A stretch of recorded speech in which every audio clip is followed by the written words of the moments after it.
നമസ്കാരം, ജന്മഭൂമിയിലേക്ക് സ്വാഗതം. കാര്യങ്ങൾ കൈവിട്ടു പോവുകയാണെന്ന് ഉറപ്പായതോടെ ഇപ്പോൾ മുഖ്യമന്ത്രിക്ക് പിന്തുണയുമായി രംഗത്തെത്തിയിരിക്കുകയാണ് വിദ്യാഭ്യാസ മന്ത്രിയായ വി ശിവൻകുട്ടി. മുഖ്യമന്ത്രി പിണറായി വിജയൻ വിദേശത്ത് പോയത് സ്വന്തം പണം മുടക്കിയാണെന്നും അത് ചർച്ചയാക്കുന്നവർ ഭാരത് ജോഡോ യാത്ര കഴിഞ്ഞ് രാഹുൽ വിദേശത്ത് പോയപ്പോൾ ചർച്ചയാക്കിയില്ലല്ലോ എന്നും മന്ത്രി ചോദിക്കുന്നുണ്ട്.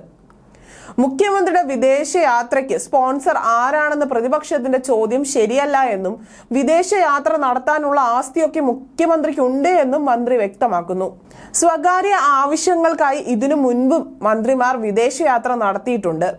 CPM-കാർ മാത്രം സ്വന്തം കാശ് മുടക്കി വിദേശയാത്ര പോകാൻ പാടില്ല എന്ന നിലപാടിൽ നിന്നും മാധ്യമങ്ങൾ പിന്തിരിയണമെന്നും ഉമ്മൻചാണ്ടി സർക്കാരിന്റെ കാലത്ത് 7 മന്ത്രിമാർ സ്വകാര്യ ആവശ്യങ്ങൾക്ക് വേണ്ടി പലതവണ വിദേശയാത്ര നടത്തിയിട്ടുണ്ടെന്നും ഇതൊന്നും പറയാതെ കേരളത്തിലെ ആദ്യത്തെ സംഭവം എന്ന നിലയിലാണ് മാധ്യമങ്ങൾ മുഖ്യമന്ത്രിയുടെയും കുടുംബത്തിന്റെയും വിദേശയാത്രയെക്കുറിച്ച് ചർച്ച ചെയ്യുന്നതെന്നും മന്ത്രി പറഞ്ഞു. മുഖ്യമന്ത്രിയുടെ യാത്ര രാജ്ഭവനെ അറിയിക്കേണ്ട കാര്യമില്ല എന്നും ഗവർണർ എല്ലാ കാര്യങ്ങളും സർക്കാരിനെ അറിയിച്ചിട്ടാണോ ചെയ്യുന്നതെന്നും മന്ത്രി ചോദിക്കുന്നു. ആധുനിക സാങ്കേതിക വിദ്യ ഉപയോഗിക്കുന്ന ഈ കാലത്ത് മുഖ്യമന്ത്രി വിദേശത്ത് പോകുമ്പോൾ ചുമതല കൈമാറേണ്ട കാര്യമില്ല എന്നും മന്ത്രിസഭാ യോഗം നീട്ടിവെച്ചത് അജണ്ടകൾ കുറവുള്ളതുകൊണ്ടാണെന്നും മന്ത്രി പറയുന്നു.